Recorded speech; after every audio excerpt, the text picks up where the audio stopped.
आप सभी के हृदय में विराजमान परमात्मा को मेरी राम राम। कल रात निषाद राज गुहू और लक्ष्मण सारी रात बातें करते रहे और बातें कोई ऐसी नहीं थी कि कोई गपशप कर रहे हों।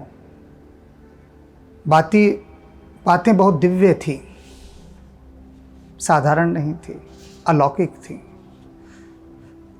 निषाद राज भगवान राम और सीता को भूमि पर सोते देखकर दुख से भर गए और लक्ष्मण फिर उनको समझाना शुरू करते हैं भगवान राम की महिमा कि राम कौन है। वे निषाद राज गुहू को उनके मोह से, उनके भ्रम से बाहर लाते हैं और सारी रात राम का गुणगान करते रहते हैं, जाग कर सुमिरन करते हैं, जागरण करते हैं। और इसी रमैयावत्ता में सुबह हो जाती है। तो सुबह का आप सबको भी बहुत इंतज़ार था। इंतज़ार समाप्त हुआ। अब देखते हैं कैसी है यह सुबह। सकल शौच करी राम नभावा। राम दैनिक क्रियाओं से निवृत्त होकर स्नान करके आ गए हैं। सुचि सुजान बट क्षीर मंगावा। और उसके बाद उन्होंने बरगद के वृक्ष का पवित्र दूध मंगवाया। अब ये दूध क्यों मंगवाया यह जान लीजिए। अनुज सहित सिर जटा बनाए और फिर लक्ष्मण के साथ उसे अपने बालों में लगाया और उसकी जटा बनाई। वनवासी जितने भी सन्यासी हैं, ऋषि मुनि, वे सब अपने बालों में बड़ के वृक्ष का दूध लगाते हैं। उससे वे जटाएं बहुत मजबूती से स्थिर होकर बंधी रहती हैं और ये उनके व्रत का, नियम का एक हिस्सा है। और राम लक्ष्मण को मुनियों के व्रत का और नियमों का पालन करना है, तो वो उन्होंने किया। और यह दूध लगाना बालों में, इसका प्रतीक होता है कि कठोर साधना में अब वह साधक रत हो रहा है। इसका ये बहुत गहरा छिपा हुआ अर्थ है, हिडन मीनिंग। कोई साधारण बात नहीं मानी जाती। अपने केशों में वट वृक्ष का दूध लगाना बहुत असाधारण घटना है यह। देख सुमंत्र नयन जल छाए। अब देखा ना आपने, देख सुमंत्र ने जब यह देखा कि वे अपने बालों में वट वृक्ष का दूध लगा रहे हैं तो उनकी आंखों में आंसू आ गए।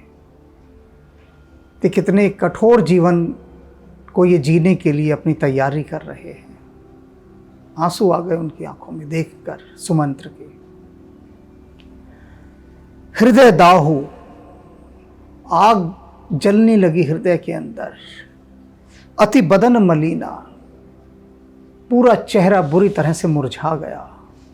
देखा नहीं जा रहा था उनसे कि राम और लक्ष्मण कितने कठोर व्रत का पालन करने जा रहे हैं। कहकर जोर बचन अति दीना, हाथ जोड़े सुमंत्र जी ने और बड़े दीन स्वर में, विनम्र स्वर में अपनी बात कही। नाथ कहूं अस कौशल नाथा। क्या कहते हैं कि हे नाथ, मैं आपसे जो बात अब कहने जा रहा हूं, यह बात मुझे अयोध्या से आपके पास भेजते समय महाराज दशरथ ने कही थी। मैं उनकी बात आपसे कह रहा हूं। लय रथु जह राम के साथा। उन्होंने कहा था लय रथ जाहू राम के साथा। ये रथ लो और राम के पास चले जाओ और उनको साथ लेकर आगे की यात्रा करो। मैं जो आपके पास आया हूं रथ लेकर, जैसा मैंने आपसे पहले भी निवेदित कर दिया था कि महाराज की इच्छा है तो उनकी इच्छा से मैं आपको वन में लेकर आया हूं इस रथ पर। बन दिखाई सुरसर अनभाई, आने हूं फेर बेग दो भाई। और क्या कहा था महाराज दशरथ ने मुझे भेजते समय कि ऐसा करो सुमंत्र, जाओ राम सीता लक्ष्मण के साथ इनको 2-4 दिन वन में खूब घुमाओ, फिर गंगा नहला देना, गंगा स्नान इत्यादि जब हो जाए तब उनको वापस अयोध्या मोड़ लाना, लौटा लाना अयोध्या, आगे मत जाने देना। ऐसा उन्होंने मुझसे कहा। लखन राम सिए आने हूँ फेरी, संशय सकल संकोच निबेरी। यदि उनको कोई संकोच हो लौटने में तो यह तुम्हारा काम है सुमंत्र, कि तुम उनके सारे संशय और जितने भी संकोच हैं सबका निपटारा करो, सबको निबेड़ दो, सबको समाप्त कर दो। और समाप्त करने के बाद राम लक्ष्मण और सीता इन तीनों को लेकर तुम अयोध्या लौट आओ। ऐसा मुझे महाराज की तरफ से आदेश प्राप्त हुआ है और वही मैं आपसे इस समय निवेदित कर रहा हूँ कि मेरा यह कर्तव्य है। इस समय आपको मैंने 4 दिन वनों में घुमा दिया, गंगा स्नान भी आपने कर लिया, आपका वनवास समझ लीजिए पूरा हो गया। ये 14 वर्ष आपके 4 दिनों में सिमट कर आ गए, आपका वनवास पूरा हुआ। अब मुझे आपको वापस ले जाने का दिशा निर्देश दिया गया है। नृप अस कई हूं गोसाएं, सुमंत्र कह रहे हैं हे नाथ, हे मेरे स्वामी, हे राम, ये जो बात मैंने आपसे कही ये राजा का दिया हुआ आदेश है मेरे लिए। उन्होंने मुझसे ऐसा कहा है। जस कही हूं करीब बल सोई, मैं आपके बलिहारी जाता हूं। आप यह मत समझिएगा कि राजा ने मुझे आदेश दिया है तो मैं आपको लेकर ही जाऊंगा। मैंने तो आपको बताया कि ऐसा मुझे कहा गया। अब जो आप कहेंगे मैं उसे मानूंगा, दशरथ की बात नहीं मानूंगा, चाहे राजा ने मुझे जो भी आदेश दिया हो। लेकिन अब मैं आपकी बात मानूंगा। उनकी बात आप तक मैंने पहुंचा दी, अब आप कहिए। करी बिनती पायन पर हूं दीन बाल जिम रोई। और ऐसा कहकर किसी बालक के समान सुमंत्र राम के पैरों में गिर गए और बालक के समान रोने लगे। बहुत बड़ी बात है।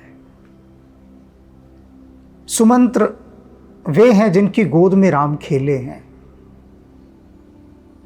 दशरथ के मित्र हैं, महामंत्री हैं, और राम उनकी गोद में खेले बच्चे हैं। और वे राम के चरणों में गिरकर बच्चों के समान रो रहे हैं और कह रहे हैं कि ये दशरथ का आदेश था, मैंने आपसे कह दिया है, अब आगे जो आप कहें मुझे स्वीकार होगा। दुख की कितनी घनीभूत अनुभूति से सुमंत्र गुजर रहे हैं। उनका यह व्यवहार कि राम के चरणों में गिर जाना और बच्चों के समान फूट फूट कर रोना, ये बता रहा है। तात कृपा कर कीजिए सोई, जाते अवध अनाथ न होई। और रोते रोते क्या कह रहे हैं कि हे तात, आप ऐसी कृपा करें, ऐसा अनुग्रह करें कि जिससे यह अयोध्या अनाथ ना हो जाए, क्योंकि आपके बिना अयोध्या अनाथ है। और वे राम के चरणों में गिरे गिरे यही प्रार्थना कर रहे हैं, क्योंकि जानते हैं सुमंत्र, अच्छी तरह से जानते हैं कि राम नहीं लौटेंगे, पता है उन्हें। और इसीलिए कह दिया कि मैं वही करूंगा जो आप कहेंगे। दशरथ की तो मैंने सिर्फ बात आप तक पहुंचा दी। और वे रोने लगे। तो राम उनको उठाते हैं। मंत्र ही राम उठाई प्रबोधा। राम ने उनको उठाया अपने चरणों से और उनको समझाया, ज्ञान दिया। और ज्ञान देते हुए क्या कहते हैं? तात धर्म मत तुम सब शोधा। कहते हैं तात, आप यह कैसी बात कर रहे हैं? आप कौन हैं? आप धर्म के ज्ञाता हैं, धर्म का मर्म जानने वाले हैं आप, और धर्म के सभी सूत्रों के शोधार्थी हैं आप। सभी को आपने छान मारा है,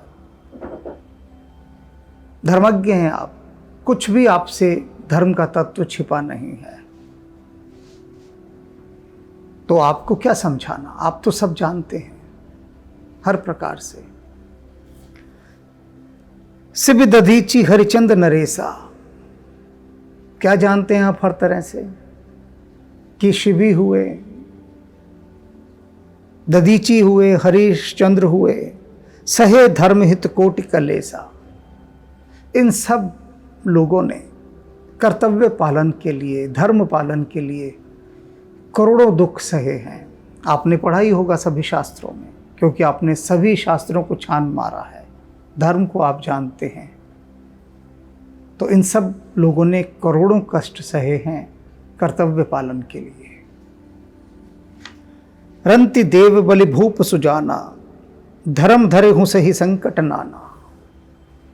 रंति देव और बलि जैसे राजा, जिन्होंने धर्म पालन के लिए, सत्य पालन के लिए, कर्तव्य पालन के लिए, जानते हुए भी कि इसकी पालना में दुख के अतिरिक्त कुछ नहीं है, कष्ट ही कष्ट है, क्लेश ही क्लेश है, असुविधाएं हैं, संकट हैं, ये सब जानते हुए भी उन्होंने सत्य का पथ नहीं छोड़ा। आपको मालूम है, तब फिर मैं कैसे छोड़ दूं? धर्म ने दूसर सत्य समाना। धर्म क्या है? जो धारण करने योग्य है वह धर्म है। तो राम कह रहे हैं सत्य से बड़ा धर्म कोई नहीं है। आगम निगम पुराण बखाना। वेदों ने, उपनिषदों ने, पुराणों ने, सभी ने एक ही बात कही है, दूसरी कोई बात ही नहीं कही। क्या बात कही है? धर्म ने दूसर सत्य समाना। सत्य के समान कोई दूसरा धर्म है ही नहीं, एकमात्र सत्य ही सबसे बड़ा धर्म है। मैं सोई धर्म सुलभ कर पावा। और उस सत्य के धन को मैंने सुविधा से पा लिया है। मुझे कुछ भी परिश्रम, पुरुषार्थ कुछ नहीं करना पड़ा। वह धर्म सत्य का बस एक याचक के समान मेरी झोली में आकर गिरा और उसने मुझे धनवान बना दिया।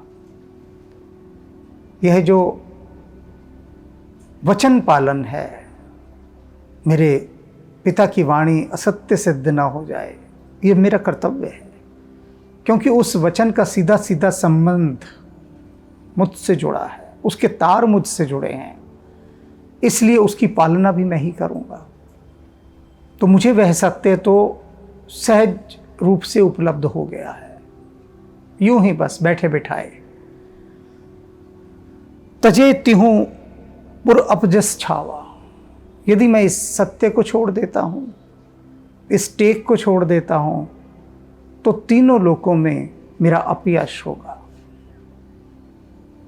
इसकी कोई प्रशंसा नहीं करेगा, सब और निंदा होगी कि रघुकुल के एक पुत्र ने अपने कुल की आन बान शान की हम वचन निभाते हैं, उसे तोड़ दिया, उसे भंग कर दिया, और यह नहीं हो सकता। संभावित कहूं अपजस लाहू, मरण कोटि सम दारुण दाहू। कहते हैं जो उच्च श्रेणी के लोग होते हैं, उच्च तल पर जीने वाले, उनके लिए जो अपयश है वह बहुत कष्ट देने वाला और मरण के समान होता है। वे इसी से बचते हैं, क्योंकि वो दारुण दाहु, उसका जो दाह है, संताप है, बहुत भयंकर होता है। और वे सत्य का पक्ष नहीं छोड़ते और अपयश जैसा कोई कार्य नहीं करते। तुम हो सन तात बहुत का कहू, दिए उतर फिर पातको लव हो। कहते हैं, तात आपको मैं और अधिक क्या कहूं, आप तो सब जानते हैं। कोई अज्ञानी हो, ना समझ हो तो उसे समझाया भी जाए। आपने तो सारे धर्म शास्त्रों को सबको छान मारा है, धर्म के मर्मज्ञ हैं, आपसे मैं क्या कहूं।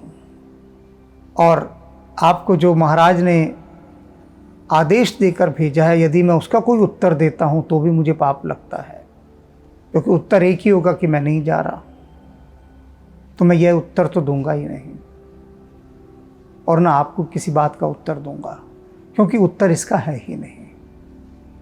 तो आप क्या कीजिए, पितुपद गही कही कोटि नत, विनय करब कर जोर। मेरे पिता के पास जाइए, उनके चरण पकड़िए, करोड़ों बार उनको नमस्कार कीजिए, और उसके बाद हाथ जोड़कर उनसे विनती कीजिए और मेरी तरफ से क्या कहिए, समझाते हुए, चिंता कवनहु बात के तात करिए जनमोर। उनसे कहिए कि वे मेरी किसी भी प्रकार की कोई चिंता ना करें, मुक्त हो जाएं चिंता से मेरे प्रति। ये जो वे मुझे बाद में बुला रहे हैं, अयोध्या लौटा रहे हैं, किस कारण से? मेरे प्रति बहुत चिंतित हैं वे कि मैं किस प्रकार से वन में रहूंगा, कैसे यह सब होगा।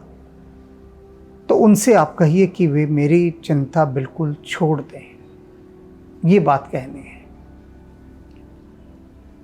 तुम पुन पितुसम अति हित मोरे। कहते हैं, आप मेरे पिता के समान हैं और पिता के समान ही मेरा शुभ चाहने वाले हैं। सुमंत्र अयोध्या के सच्चे शुभ चिंतक थे, और अयोध्या के थे का मतलब हो गया कि दशरथ के, राम के। राम उनको काका ही कहते थे, तो राम कह रहे हैं कि आप मेरे पिता के समान मेरे सच्चे शुभ चिंतक हैं, शुभ चाहते हैं, मेरा भी, मेरे पिता का भी, सारी अयोध्या का शुभ आप चाहते हैं। बिनती करहूं तात कर जोरे। हे तात, मैं आपसे हाथ जोड़कर विनती करता हूं। राम हाथ जोड़कर विनती कर रहे हैं सुमंत्र से, तो कोई बहुत बड़ी बात कह रहे हैं। सब विधि सोई कर्तव्य तुम्हारे। कहते हैं, सुनिए तात, हर प्रकार से आपका इस समय एक ही कर्तव्य है,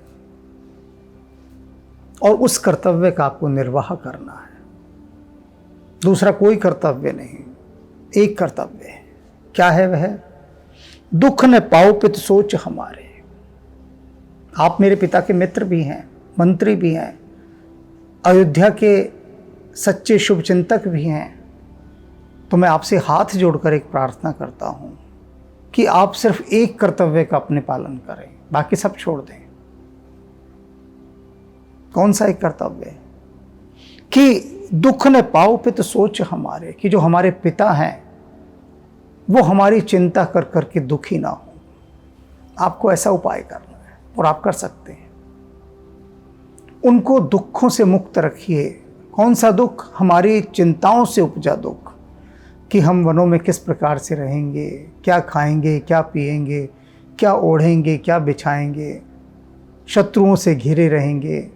इस प्रकार के न जाने कितनी करोड़ों चिंताओं को वे ढोएंगे और दुख के भार के नीचे दबे रहेंगे।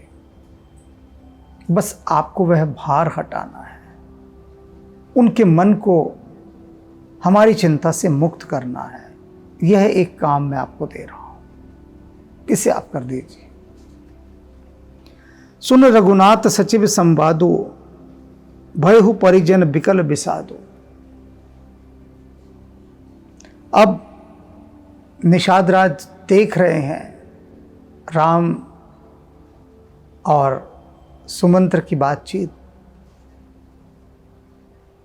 वहीं खड़े हैं तो क्या हुआ, बहुत व्याकुल हो गए। अपने परिवार के सदस्यों के साथ वहीं आए हुए थे और यह सारी बातचीत देखकर बहुत व्याकुल हो गए। पुन कुछ लखन कही कटुबाने।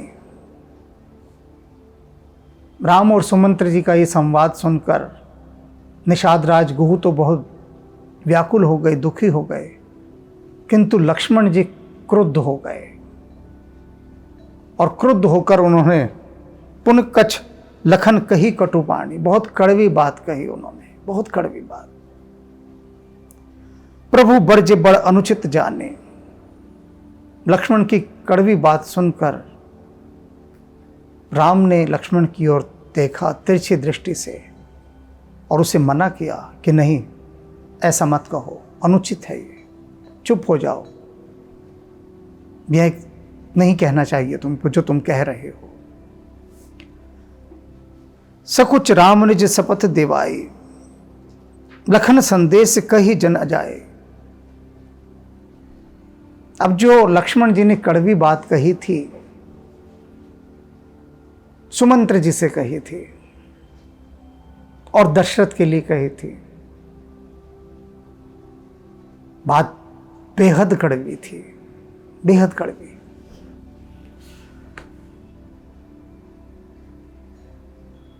तुलसीदास जी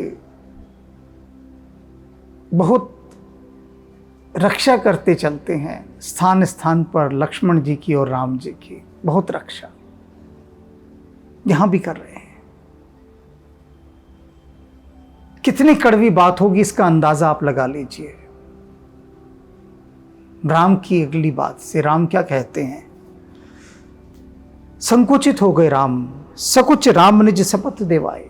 राम ने सुमंत्र जी को कहा, आपको मेरी सौगंध है, ये जो कड़वी बात अभी लक्ष्मण ने कही है ना, इस बात को आप हमारे पिता से मत कहिएगा।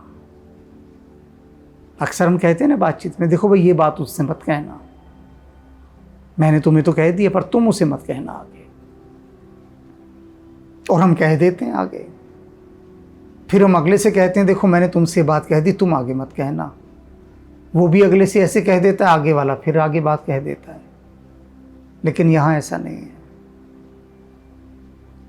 अगर राम ने सुमंत्र से कह दिया यह बात नहीं कहनी, तो नहीं कहनी, ये नहीं कहेंगे। और यहां तो राम अपनी शपथ दिला रहे हैं, अपनी सौगंध। सोचिए क्या बात होगी वो। सोच सकते हैं? नहीं सोच सकते ना, कि कितनी कड़वी बात कही होगी। लेकिन मैंने तुलसीदास जी के समान राम और लक्ष्मण की अनेक विगोपनीय बातें, जिन्हें तुलसीदास जी ने उद्धृत नहीं किया, हनुमान जी के कहने पर वे उद्धृत की हैं। वे कड़वी बात कौन सी थी और कौन सी ऐसी अनेक बातें हैं जिन पर तुलसीदास जी पर्दा डालते हुए चलते हैं। उन्हें जानना है तो अनहोनी आध्यात्मिक उपन्यास जो है दूसरा खंड वनवास का, उसमें पढ़िए।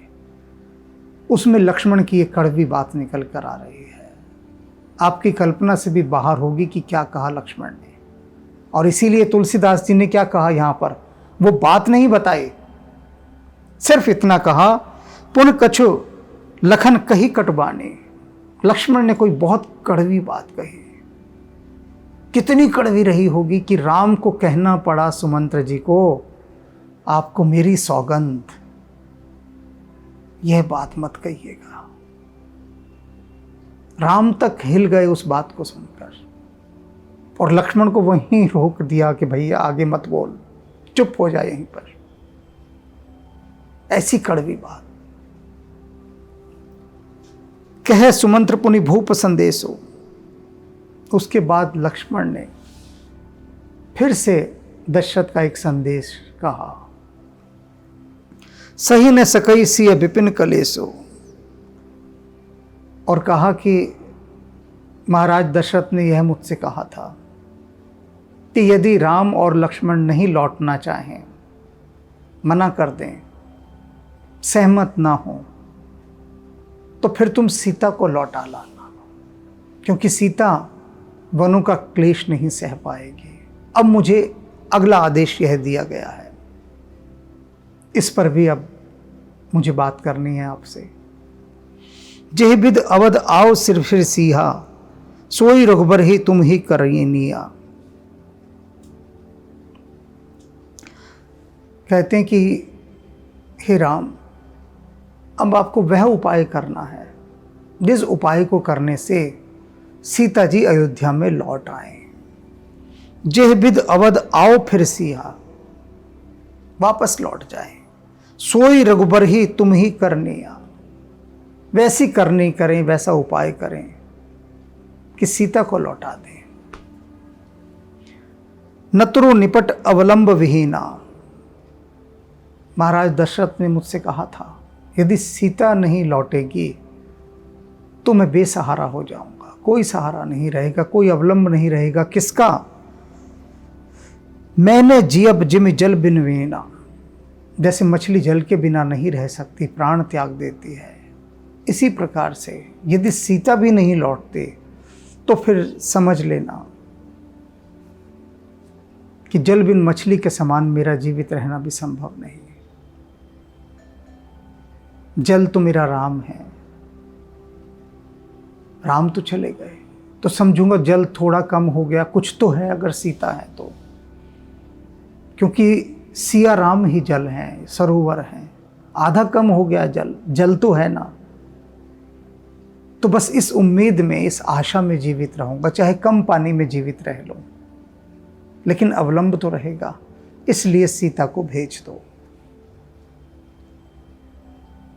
किस स्थिति से सुमंत्र गुजर रहे हैं, महाराज दशरथ को भी वे दुखी नहीं देख सकते, अयोध्या को भी नहीं देख सकते, स्वयं को भी नहीं देख सकते, और यह जानते हैं कि जो भी वे विनती कर रहे हैं राम से वह पूरी नहीं होगी, क्योंकि धर्म के ज्ञाता हैं, जानते हैं कि राम नहीं लौटेंगे।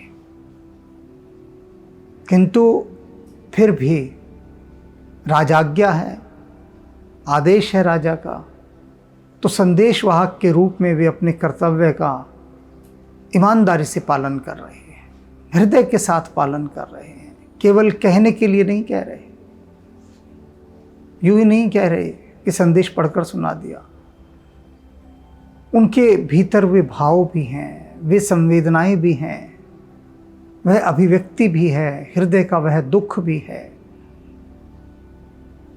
जो साल रहा है उनको,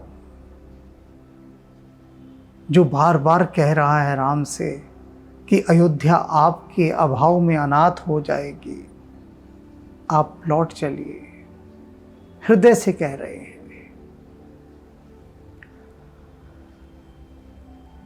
मई के ससुरे सकल सुख, जब ही जहां मनुमान, तह तब रही ये सुखेन सिय, जब लगी विपत्ति महान बिहान। कहते हैं कि महाराज दशरथ ने यह कहलवाया है कि सीता को कोई भी संकोच करने की आवश्यकता नहीं। जब तक ये महान विपत्ति 14 वर्ष का वनवास टल नहीं जाता, तब तक जहां सीता की इच्छा हो वह वहां रहे। यदि वह चाहती है कि अपने मायके में रहे, वहां रहे, ससुराल में चाहे तो ससुराल में, दोनों स्थानों पर सुख के साधनों का कोई अभाव नहीं है। इसलिए उसे दुख का जीवन अंगीकार नहीं करना चाहिए और लौट आना चाहिए। जब यह विपत्ति समाप्त हो जाएगी तब तो सारे दुख स्वतः समाप्त हो जाएंगे, लेकिन तब तक के लिए उसका चुनाव, उसकी स्वतंत्रता हमें स्वीकार है, जहां वह चाहे वहीं रहे, पर वन में ना रहे। बिनती भूप कीनी जिहि भाती, आरत प्रीत न सो कही जाते। तुलसीदास जी कहते हैं दशरथ ने जिस प्रकार से दीनहीन होकर विनती की थी सुमंत्र जी से, उसे कहा नहीं जा सकता। सुमंत्र जी पूरी शक्ति लगाकर कह रहे हैं कि दशरथ ने जो कहा उन भावों को ज्यों का त्यों रख दें, किंतु फिर भी वे दशरथ की हृदय की उस पीड़ा को यहाँ पर व्यक्त नहीं कर सकते, उस दीनहीन प्रार्थना को हूबहू नहीं कह सकते उन्हीं संवेदनाओं, उन्हीं भावनाओं के साथ जिनके साथ दशरथ ने कहा है। दशरथ जैसे दीनहीन होकर रोए होंगे, गिड़गिड़ाए होंगे, वैसा सुमंत्र नहीं कर सकते, क्योंकि सुमंत्र मंत्री हैं, एक मर्यादा है, और दशरथ एक पिता है। वे पिता के हृदय से रो रो कर राम को पुकार रहे हैं। दशरथ का पुकारना और सुमंत्र का पुकारना दोनों में भिन्नता है। सुमंत्र एक शुभचिंतक, एक हितैषी, एक चाहने वाले, एक प्रेमी के रूप में, हितैषी के रूप में राम के आगे रो रहे हैं, किंतु दशरथ के रूप में कौन रो रहा है? एक पिता का हृदय। तो तुलसीदास जी कहते हैं कि दशरथ की उस दीनहीन विनय का बखान किया नहीं जा सकता। पित संदेश सुन कृपा निधाना, सियहि दीन सिख कोटि विधाना। अब राम ने यह नहीं कहा सुमंत्र जी से कि सुमंत्र जी आप बिल्कुल सही कह रहे हैं कि पिता का यह आदेश है मेरे कि सीता को लौटा ले आओ, यदि राम और लक्ष्मण नहीं आते तो मैं आपको बता दूं कि सीता भी नहीं जाएगी, क्योंकि सीता ने मुझे पहले ही मना कर दिया है कि मैं वन से वापस अयोध्या नहीं लौटूंगी। राम ने ऐसा नहीं कहा। सुमंत्र ने जब कहा कि आप वह उपाय कीजिए जिससे सीता लौट जाए, तो राम वह उपाय कर रहे हैं। ईमानदारी देखिए राम की, शुद्ध आचरण देखिए, प्रयास कर रहे हैं पूरा। क्या प्रयास कर रहे हैं? सियहि दीन सिख कोटि विधाना, करोड़ों प्रकार से सीता को शिक्षा दी, समझाया, समझा रहे हैं वहीं पर करोड़ों प्रकार से। करोड़ों प्रकार लगा लो, कितने प्रकार होंगे। हर विधि राम ने समझाया सीता को कि सीता तुम अयोध्या लौट जाओ। और कितने प्रकार रहे होंगे, उनको यहां बताने लग जाओ, गिनाने लग जाओ तो कोई अंत नहीं। पूरी पुरजोर कोशिश राम कर रहे हैं सीता को समझाने की कि तुम लौट जाओ। अब सीता क्या कहेंगी, यह हम देखते हैं। यहां एक बात और मैं ध्यान दिला दूं, बड़ी गहरी बात है। पश्चिम की कुछ स्त्रियां जिनका चिंतन एक भिन्न प्रकार का है, वे सीता जी को कभी नहीं समझ पाई आज तक। वे भी कहती हैं कि सीता एक काल्पनिक पात्र है। उनको लगता है कि ऐसा पात्र कभी हो ही नहीं सकता जीवन में, ये बिल्कुल कल्पना का पात्र है, फिक्शन है। वे कहते हैं जो रामायण है ये भारतीयों का एक फिक्शन है, काल्पनिक ग्रंथ है, क्योंकि सच में सीता जैसा कोई पात्र हो ही नहीं सकता। ऐसा उस एक वर्ग विशेष की पश्चिम की स्त्रियों का मानना है। कौन सी स्त्रियां? यदि कोई उनको धनी व्यक्ति दिखाई दे जाए तो वे अपने पति को तलाक देकर उससे शादी कर लेती हैं। फिर उससे कोई धनी दिखाई दे जाए तो वो उसको छोड़ के अगले पति को स्वीकार कर लेती हैं।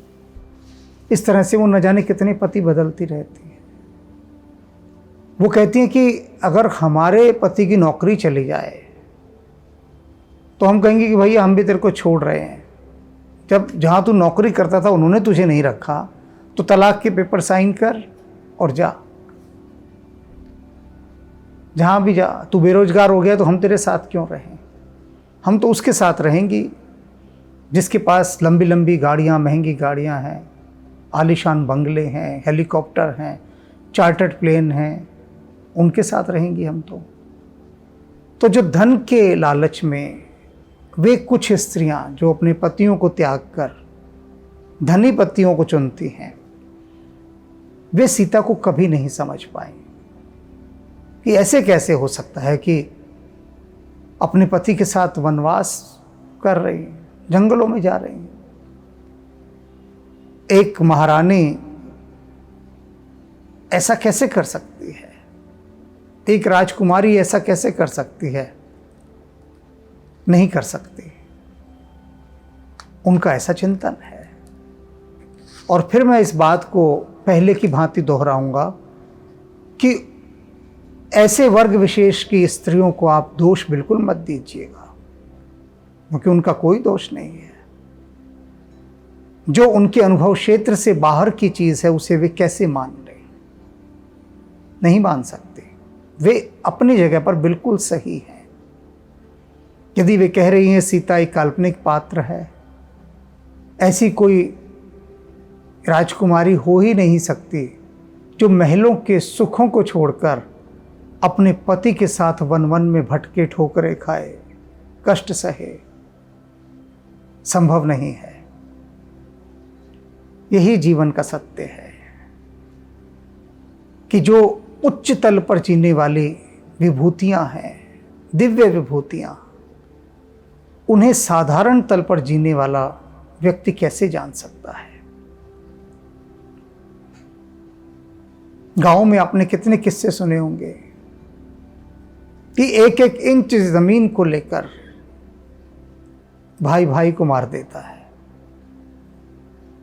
और इधर राम क्या कह रहे हैं कि मेरे लिए तो प्रसन्नता का कोई ठिकाना ही नहीं है कि भरत को राजा बनाया जाएगा। भरत तो मेरा प्राण है, प्राणों से भी अधिक प्यारा है, और ये बहुत अच्छी बात है कि भरत को राजा बनाया जा रहा है। कितने प्रसन्न है राम कि भरत राजा बनेगा। कहीं कोई भाव ही नहीं। और एक क्षण में साम्राज्य छोड़कर जा रहे हैं। एक क्षण में, क्षण भी नहीं लगा, कुछ कहा ही नहीं, कोई विरोध ही नहीं, कुछ भी नहीं। तो कैसे समझिएगा इन पात्रों को? बस दूर से नमस्कार कर दिया, जय श्री राम, बस हो गया काम, इससे आगे कुछ नहीं। इतना ही बहुत है, जय श्री राम, बस। और इससे आगे राम से कोई सरोकार नहीं। ओशो एक बात कहते थे कि राम की पूजा तो सभी करते हैं, राम बनने का प्रयास कोई नहीं करता। कितनी गहरी बात कही है, सबसे गहरी बात है। और इन्हीं गहराइयों में हमें राम के साथ अब आगे यात्रा करनी है। अभी देखना है सीता जी क्या उत्तर देती हैं। नए सिरे से राम ने समझाया, पहले भी बहुत समझाया, अब फिर समझा रहे हैं। तो क्या कहेंगी सीता जी, सुनेंगे हम कल।